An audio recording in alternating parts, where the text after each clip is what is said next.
Uh, Welcome, everybody. This is Zoom with the principal. I am, of course, Jenny Davis. And with me today is Ms. Pereira.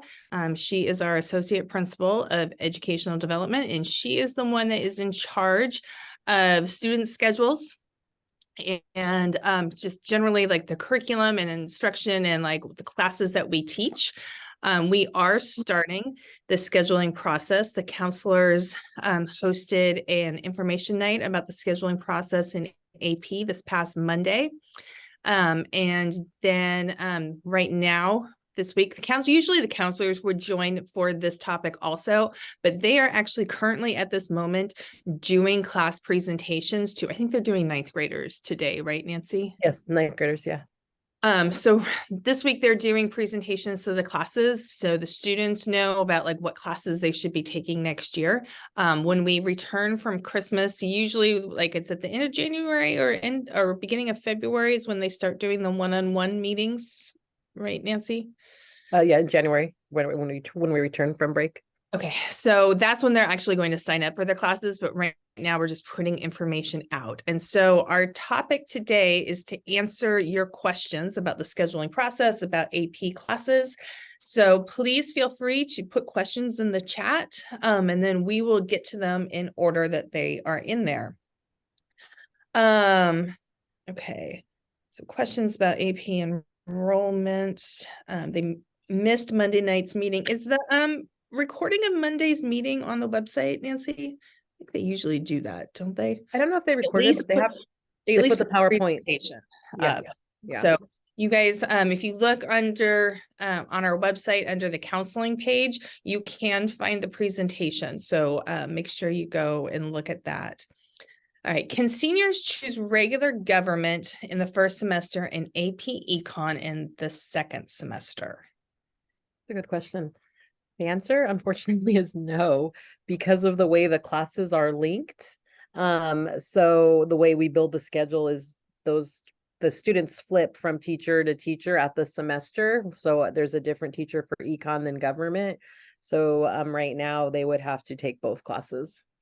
Yeah, it's kind of an interesting question, though. I mean, theoretically, it could be possible. It would just really depend on numbers. Like if the classes are completely full, then we probably wouldn't be able to do that. But if there's room, maybe we could work something out. My recommendation would be to sign up for both and then check back in with Ms. Pereira to see like check back in like actually really probably early summer to see what the possibility is and like if there's any sort of wiggle room with that. But be prepared that the answer, it may not be possible. So scroll down. Okay, what classes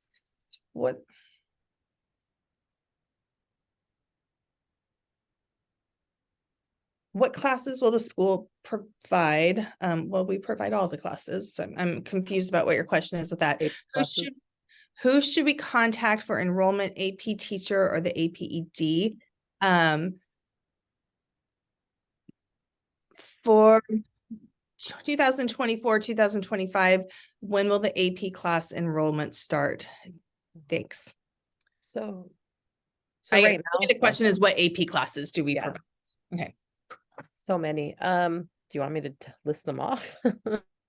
Are they on the website?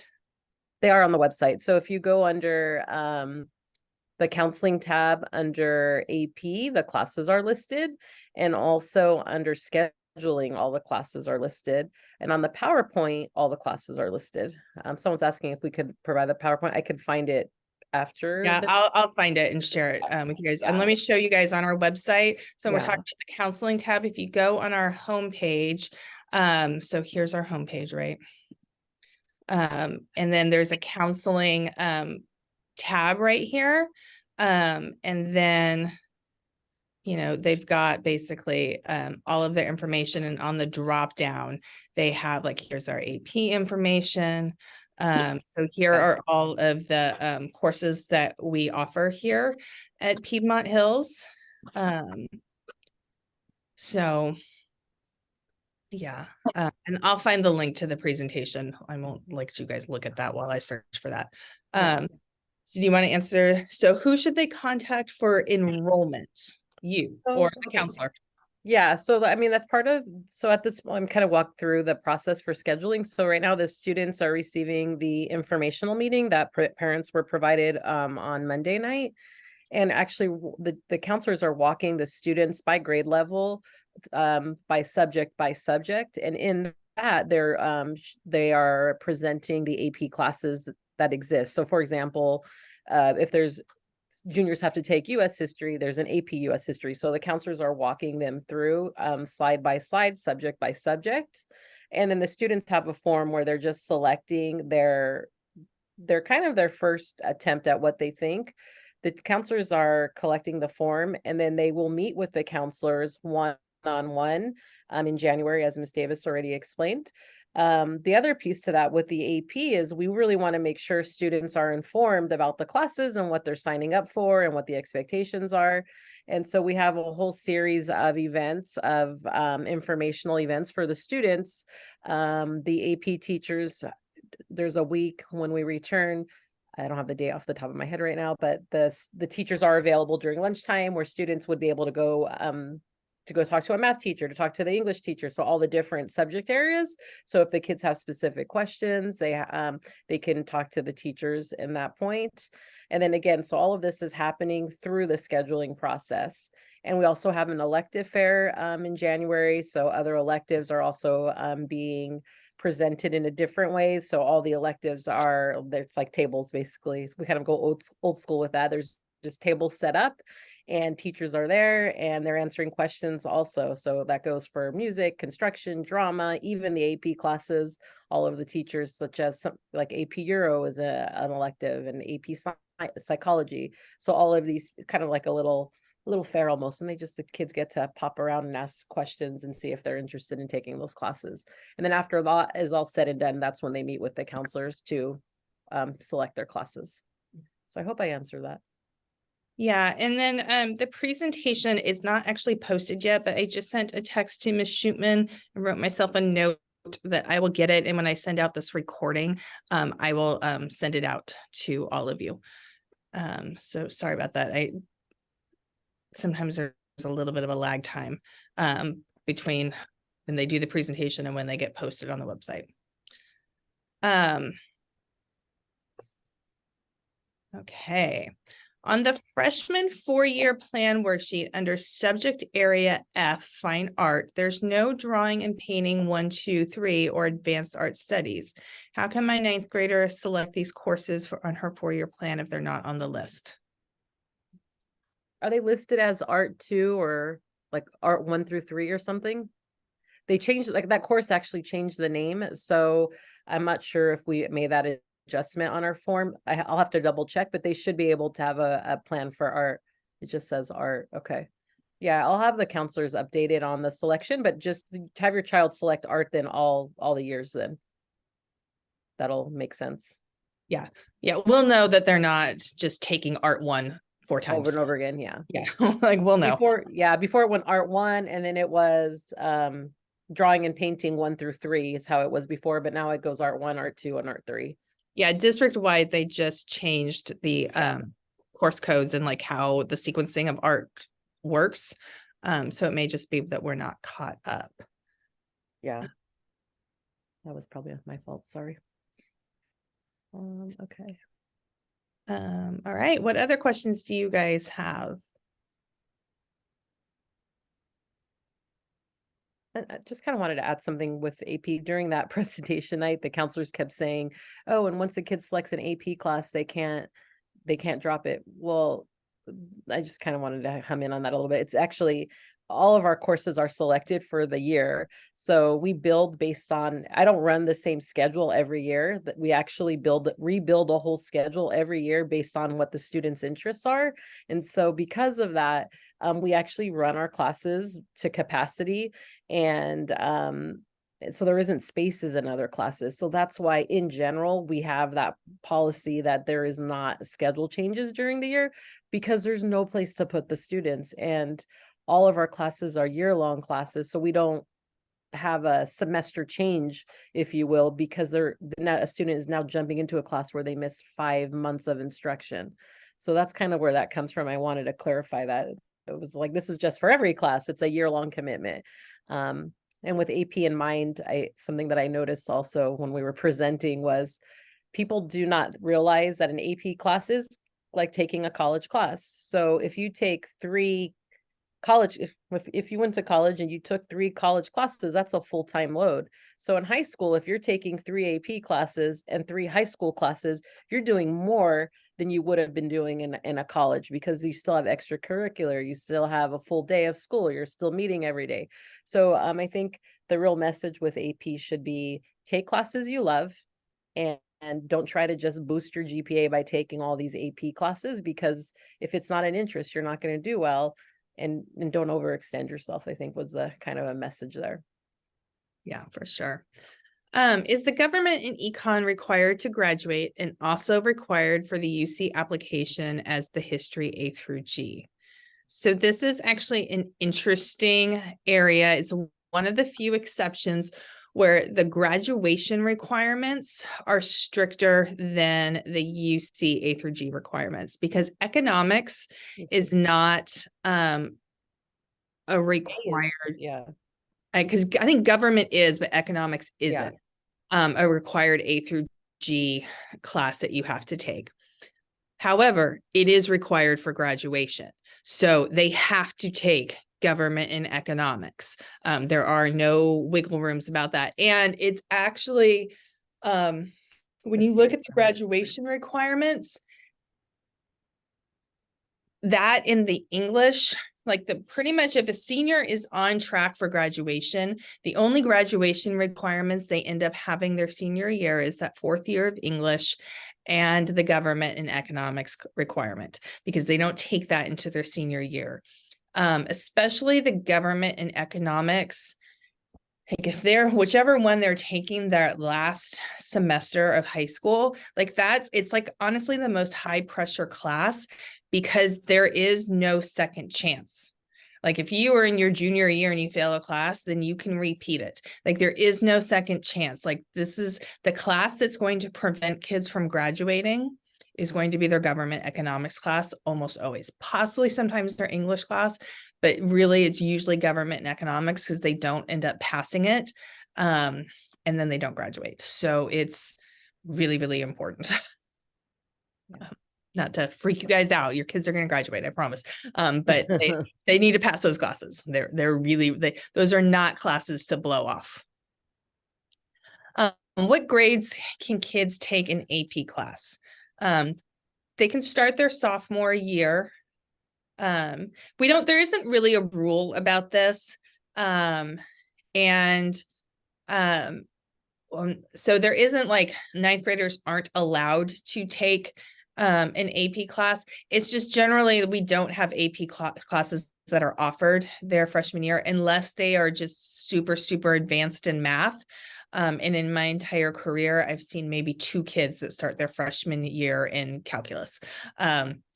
It's not typical. So typically they start taking AP classes their sophomore year.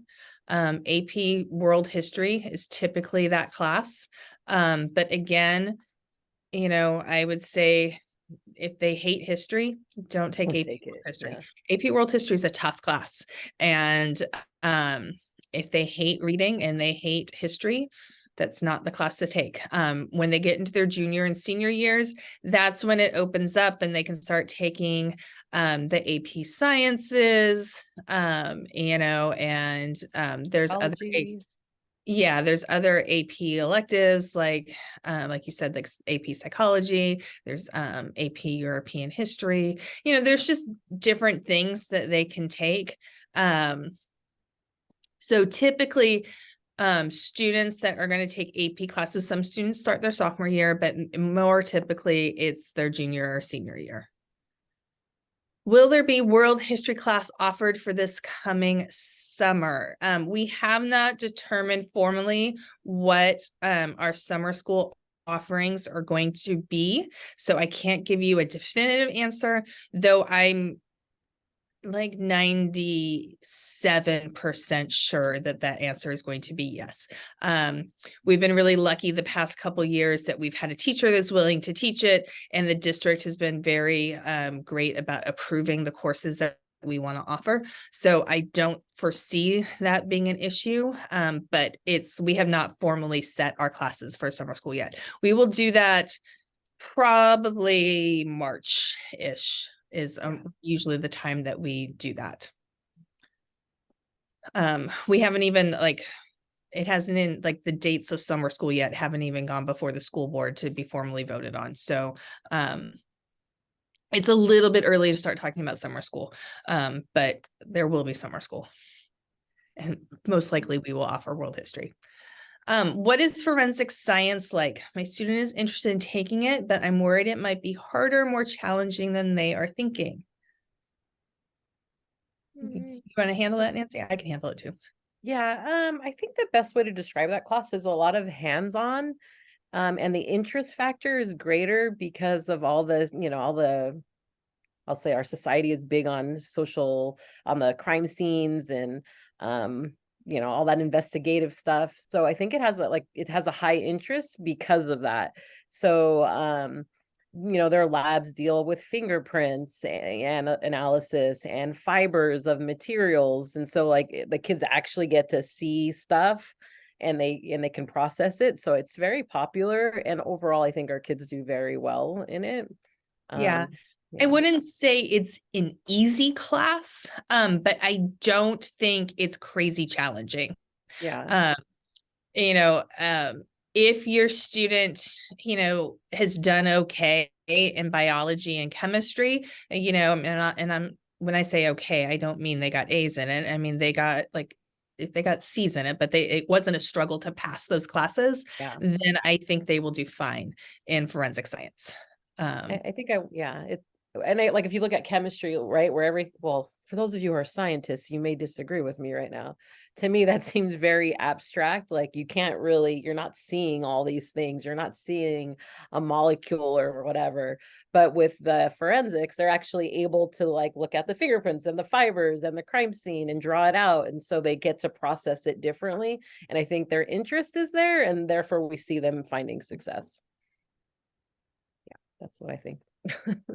Okay. Question about summer school. If a student needs to miss the first week of summer school, does it mean students are not allowed, and just jumped, to attend summer school in general? What's the max day that a student can skip in a summer school class?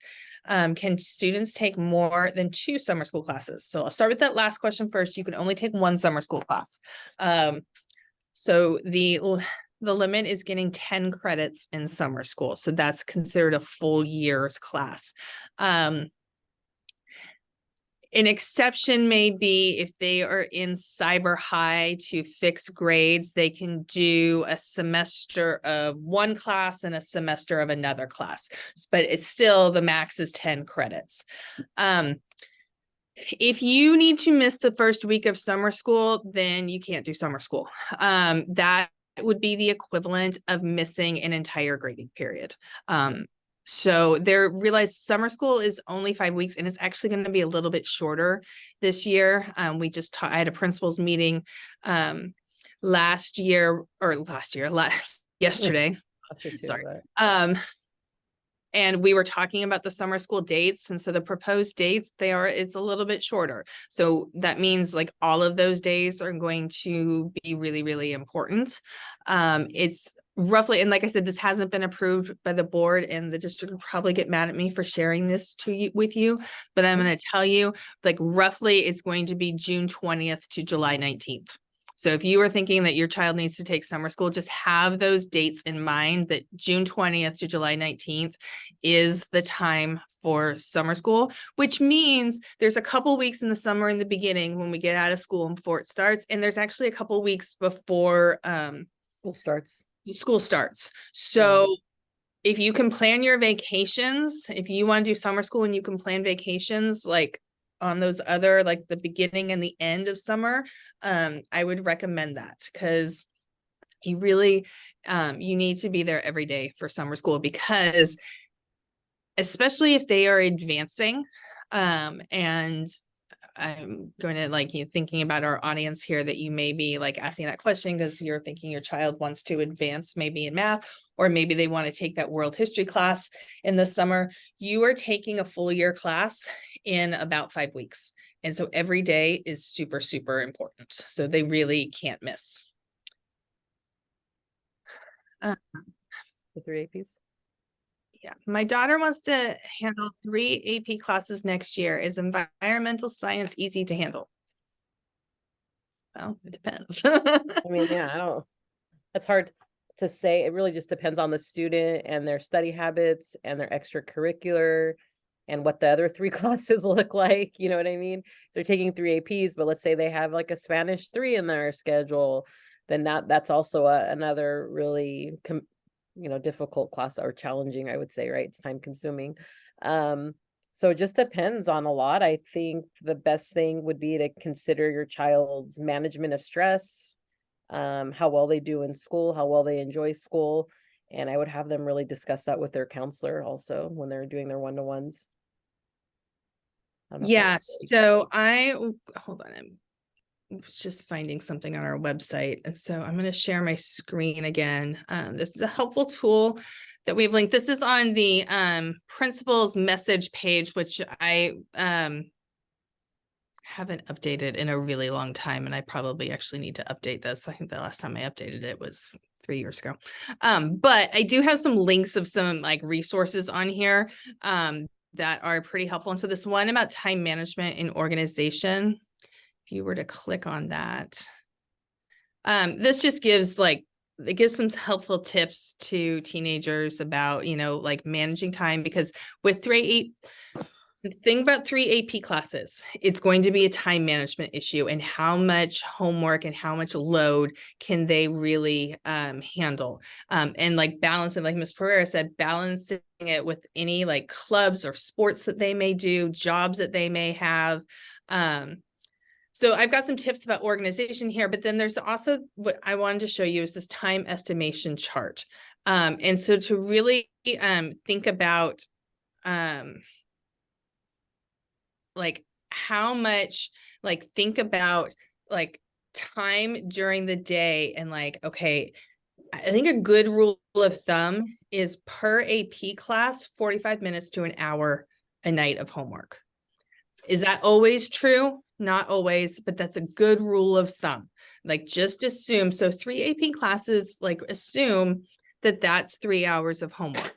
Like then balancing it with like what other 3 classes are they going to have, and are those classes going to be heavy homework loads? And then are they in sports for a certain time of year, so they're going to have practice? Do they have clubs that demand a lot of their time? Do they have a job? Does that demand a lot of their time? And so that really is the thing to think about. And every student is different. Some students, yeah, they can handle 3 hours of homework a night or 4 hours of homework a night. They're really super organized. They get home at 4 o'clock and they start that right away, and they aren't up until late hours, and they've got it. And some students cannot handle that at all. So this is a weird thing to say. Can they handle getting a B? Yeah, I mean, and so yeah, maybe they're not gonna, like, I think that what you said, like, is there a personal expectation that they're going to get A's in all of these classes, or are they okay with getting a B because maybe they're not going to perform quite as well? Those are the questions you need to ask yourself. We don't have a rule of thumb, and like this is what you need to do, as and like you can't take this many AP classes, because like we said, like every student is different. Environmental science, I don't think I wouldn't say it's the hardest AP class we have. I no AP class is easy. So is easy to handle. I would not give that definition. I would not give that description to any AP class. AP classes are college level classes. So it depends on what you're comparing it to. If you are comparing it to another AP class that's super, super difficult and takes a lot of time, maybe it's not quite as strenuous. I think of the AP sciences, it's perhaps the most manageable. Ms. Higgins, who's the teacher, is great. Students love that class. Never, ever have I gotten a complaint about AP science, AP environmental science. That's a very popular class. Kids love it. The teacher loves to teach it. So yeah, I mean, I think it's a very personal decision that you need to talk about with your family. And that's actually like a really important point with this. And so your kids are getting presentations by the counselors this week about classes for next year. Talk to your kids about what they learned this week. What did they, what classes are they thinking about taking? Look at this. And so over, the Christmas break, like have that, where you have a lot of conversations as a family, because when your kid is taking all these classes and they have all that stress, that is going to affect your whole family. And like really like what is manageable. And so that everybody goes into this with their eyes open. And it's a whole family decision and everybody's prepared, which is why we talk to the parents about this, so that you guys aren't blindsided by like, oh my gosh, I had no idea it was going to be like this. What is the criteria to enroll in summer school? I mentioned summer school, and then you guys are gonna have all the questions about summer school. So my answers are going to be very, very general. These counselors just know that when we get closer to summer school time, the counselors do a presentation about summer school specifically. And I will probably, when they schedule that and we do that, I will follow up and we'll have a Zoom like this one where you guys can answer questions, or I'll answer questions about summer school. So just realize that my answers today are very general because our formal plan isn't set yet. But the criteria to enroll in summer school, it depends on what type of summer school class they're taking. If they are taking if they need to repeat a class, they need to fix a grade, then we are just, they register. They register, we fit them in. Usually those are cyber high classes that we do pretty much. If they are taking a class to advance, we generally require like straight A's in the class before. We have found that students that get below an A cannot handle doing an advancement of summer school class.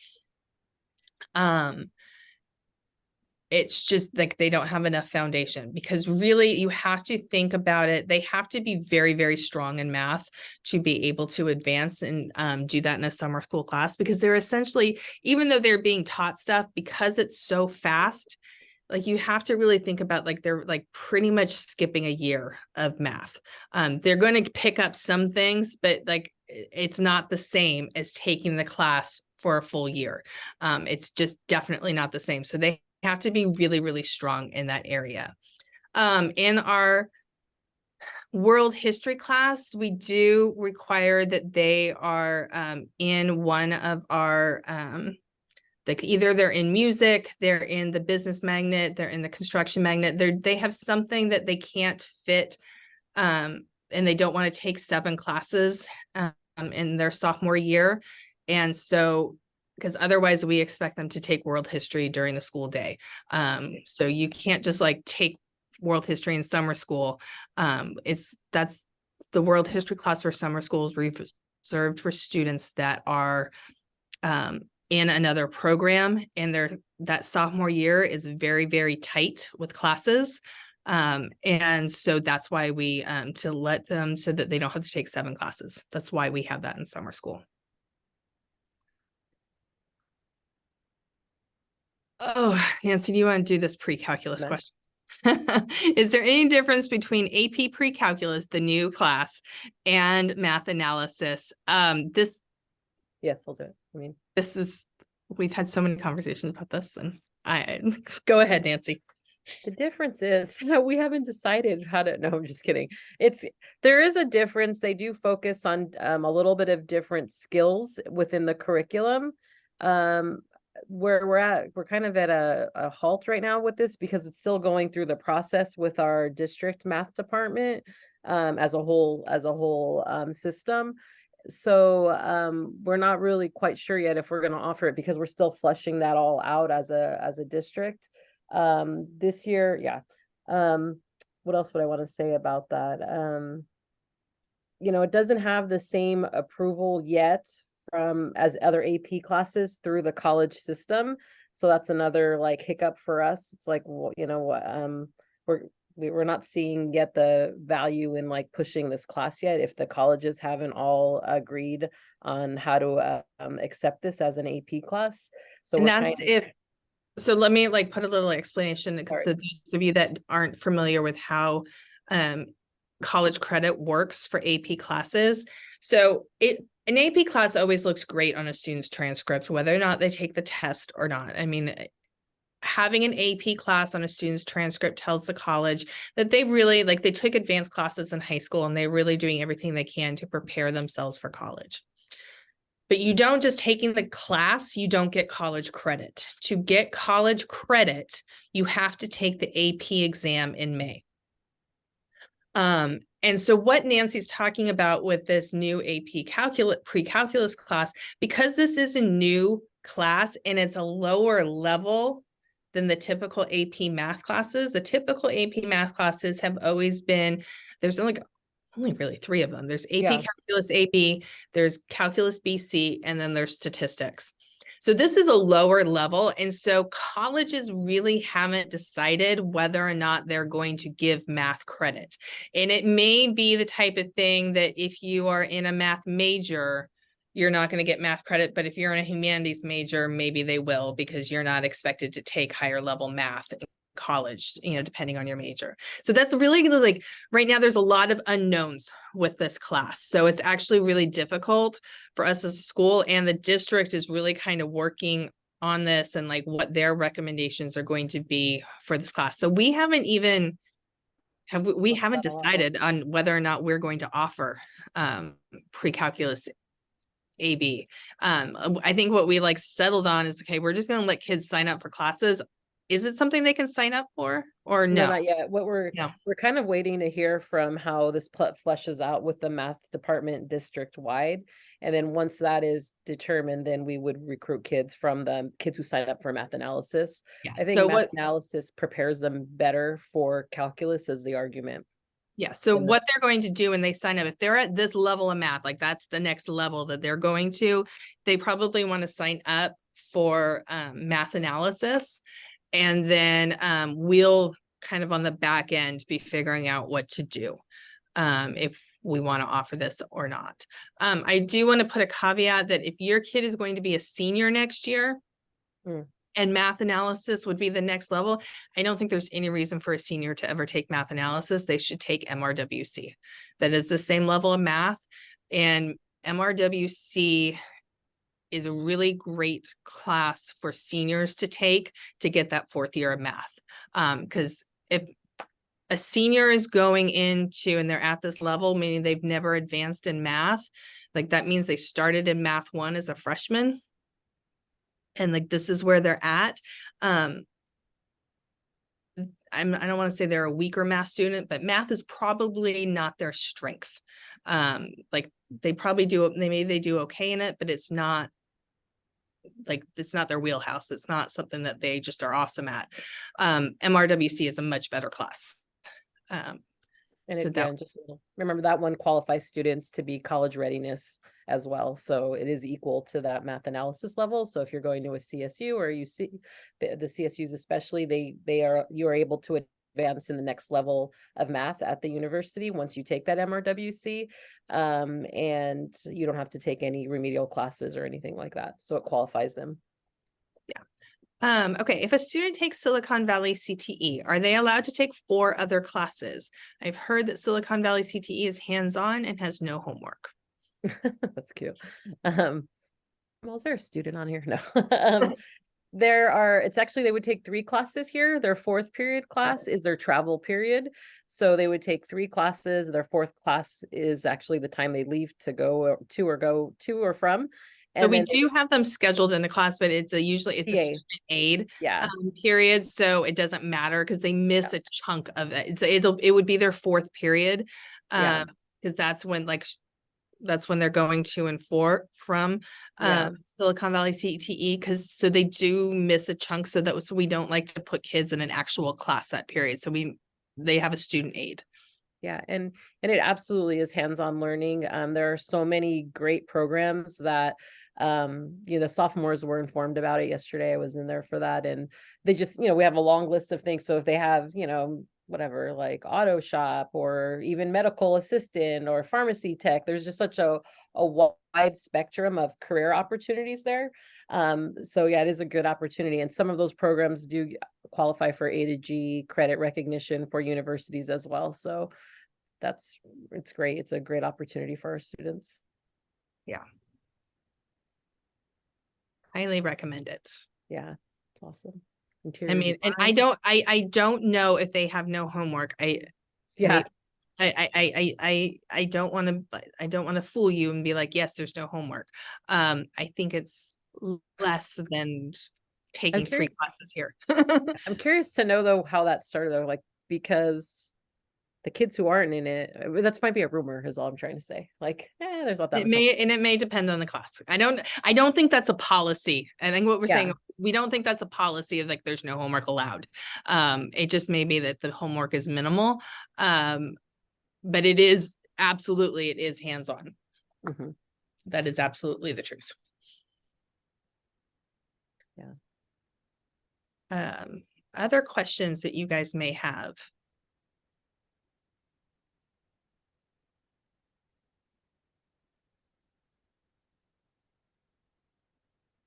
Another thing I want to suggest is, definitely we've talked a little bit about the elective classes, but going in like, what I love about our elective offerings is like having exposure to something new that they think might be, of an interest to them, like photography. I guess the point I'm trying to make is like the classes you pick in high school don't always have to be like, oh, I want this to be my career. It may just be something that, oh, I think that's kind of cool. Like, so if you take photography, does that mean you're going to be a photographer? No, but you're probably going to take pictures in your life. And so having a greater appreciation for that, I think is like really cool. And like for a lot of our classes, like the speech and debate class, I think that that's a really like, especially if your child doesn't always like to speak up in class, and like taking a speech class, so that's a great skill to like could like help them in so many different ways in their future. So like there's just, I think a lot of drama, dramas like that too, right? Like, are we all going to be actors? Probably not. But are there skills that they're learning? Yeah, they're learning how to memorize, they're learning how to dialogue, they're learning how team building skills. There's just so many different things that students gain from classes that, well, I would have never taken that class, but anyway, but they just gain those skills, right? So that's great. My daughter's taking guitar, which I'm like, why are you doing that? But she wanted to learn guitar, so super fun for her. So that's what she's doing. There's a lot of things that kids maybe didn't get the opportunity to do that we have here at school, and it's a good chance to do it. Yeah. Question, will Physics 2 be offered next year? Yes. I mean, we always offer these classes. So it depends on sign up, right? Like, so is it, well, so it's like, to be very literal with your question, is it going to be offered? Yes, it's a class that they can sign up for. But Physics 2 is one of those classes like AP European history. There's other classes that are always what we call a singleton class. And a singleton class means there's only one section of it. And so if the enrollment is too low, then we can't offer it. So if only 5 kids sign up to take physics 2, then we probably won't be able to offer it. We will do something, and Mr. Aberly, who is the physics teacher, is really great about figuring out how to help those kids and do self-study, so that they can still take the AP test. And also what we do with, oh, sorry to interrupt, Go but ahead, with go ahead. Physics 2 kids sign up, like AP did a few changes, I think a couple of years ago. So if our Physics 2 kids are high enough in math and they've taken the Physics 1, obviously, then we may encourage them to do the next level of physics if they're, because Mr. Aberly will know them from Physics 1 and their skill set. So he could, you know, suggest them to do the next physics class. The physics. Yeah, I always, because of the self-studies, I forget the magnetic. It's the AP magnetic, I think is what it's called. Yeah. So, I mean, honestly, at this point in our scheduling process, kids should sign up for the classes they want to take and don't worry about whether or not it's going to run or not. Because what happens, like on the back end, what we do is we look at all of this, what everybody signed up for, and then we like run the numbers and figure out how do we make this work, and can we offer this class? Can we not? Are there enough signups? Because a lot of times, like what will happen is maybe it's on the borderline, but another class has too many signups. And so then we look at the alternates and what was their alternate selection. And we may move kids and like get it all like so that everything fills nicely. So that's what we do. Like once all the kids sign up, that's what we figure out. And that's what happens in the latter part of the spring. So at this point, just assume the classes will be offered and sign up for them. Yeah, and it's AP mechanics that we offer for that 3rd level. So if the 2 doesn't work, depending on the kid, we could see. And that's why we also have them pick alternative sciences for those reasons. So that way we work through then the alternatives to see if that's a bet, you know, if that fits. If we're not offering their primary, then we go to their alternates. Yeah. And so I guess that would be another tip that I would recommend is make sure your students sign up for alternates. Sometimes students think that if they don't put any alternates, they're guaranteed to get the classes that they want. It doesn't work that way. And they're just they're putting themselves at a disadvantage and doing a disservice by not putting an alternate. So the alternate should be like, okay, this wasn't my first choice, but I'm happy with this class too. So, and it could be like, especially if they're going into their junior year next year, like if it's a class that they were thinking, oh, I'll take that my senior year, and but maybe put that as the alternate. And so maybe they flip it. Because when we fill classes, and if there's like, if we have to, like if class has too many students, and you know, when a class has too many students, because we're limited on teachers. Like if we have like a teacher can only teach 5 classes. And so if they're the only teacher that can teach that, and we don't have another teacher to teach a 6th class, then like 5 sections is all we can offer. Like that's it. And so if we have too many signups, we're going to have to take kids out. We do that, like seniors will get priority. If we have to take kids out, we will leave the seniors first, because juniors or sophomores are going to have more chances, another chance to take that class. So like priority is always going to be given to the seniors because it's their last year. Yeah. And just kind of something else I wanted to add is that you reminded me with science, because this came up a lot, because a lot of the juniors, this comes up a lot with the juniors, the sophomores becoming juniors. They like, if they don't get AP bio, they get really distraught. Like it happens often every year. There's so few. And because they're like, oh, I want to get into the medical field and I need to have this AP bio. And honestly, they also need physics. So it's a good, for people who want to get into the medical field, having that different science, that physics is very important also. So just kind of bear that in mind too, having, you know, bio, chem, and a physics. Now you've touched on all sciences, and then they still have room for another one later on. It's a big sell for them. They should be aware of that. And we tell them that, but you know, the teenagers know what they know. So does AP physics class have a lab class like AP bio and AP chem? No, it doesn't. Students need to take physics first in order to take AP physics. No, physics is actually different. First off, it doesn't have a lab. AP Environmental Science also doesn't have a lab. The only ones that it's a double block are AP Bio and AP Chem. And no, they don't have to take regular physics first. And so that's where it's a little bit different, because with AP Bio and AP Chem, because they do have to take the regular class, because and that really it's biology and chemistry are the requirements for freshman and sophomore year. So like they just automatically take those. And then, but you don't have to take regular physics first. You can jump straight into AP Physics. Or take another physics is good too for your college resume as far as having all the sciences. And so it doesn't have to be the AP. Yeah. Okay, any last minute questions? Because we are coming up to the end of our time. While you're thinking of last minute questions, I will tell you what our topic is next week. Next week, Miss Gunter is going to be with me, and we are going to be talking about academic stress and academic peer pressure. So we purposely, like, knowing that this is the week where we're talking about scheduling and AP stuff, we purposely put that topic as next, because what we find is students are not doing a great job of really thinking about their own strengths and what they need to do. And they think, oh, my friends are taking AP Bio, so I have to take AP Bio. And they don't necessarily have to. And so we want to give you some advice on how to have these conversations and keep things realistic with your child about what they can handle and what they can't, and how do you like support them with this. So that's going to be our topic for next week. Okay, I didn't see any more questions come in. You know, if you thought of something later, email your academic counselor.